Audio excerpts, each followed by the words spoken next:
জাতীয় নাগরিক পার্টির এনসিপি জ্যেষ্ঠ যুগ্ম সদস্য সচিব ডাক্তার তাসনিম জারার বিরুদ্ধে অশ্লীলতা ছড়ানোর অভিযোগে ব্যবস্থা নিতে আইনি নোটিশ পাঠিয়েছেন এক আইনজীবী। এ নিয়ে সামাজিক যোগাযোগ মাধ্যমে এর পক্ষে বিপক্ষে নানা বিতর্ক চলছে। এবার তাসনিম জারাকে আইনি নোটিশ পাঠানোর ব্যাপারে প্রতিবাদ জানিয়ে মুখ খুললেন আলোচিত অভিনেত্রী শবনম ফারিয়া।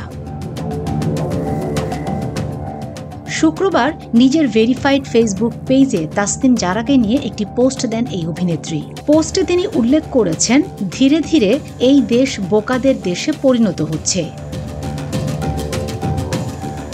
ফারিয়া লেখেন, যখন সরকার অবশেষে বৈবাহিক ধর্ষণকে একটি অপরাধ হিসেবে বিবেচনা করার চিন্তা করছে, তখন আপনি এক মেয়ের উপর আইনি নোটিশ পাঠাচ্ছেন যে মানুষকে সচেতন করার চেষ্টা করছে। সে এমন একজন যে আন্তর্জাতিক সুযোগ সুবিধা ছেড়ে এদেশে কাজ করতে এসেছে আরও সচেতন, জ্ঞানসম্পন্ন এবং সুস্থ একটি প্রজন্ম গড়ে তুলতে। আর আপনি তাকে এভাবে প্রতিদান দিচ্ছেন।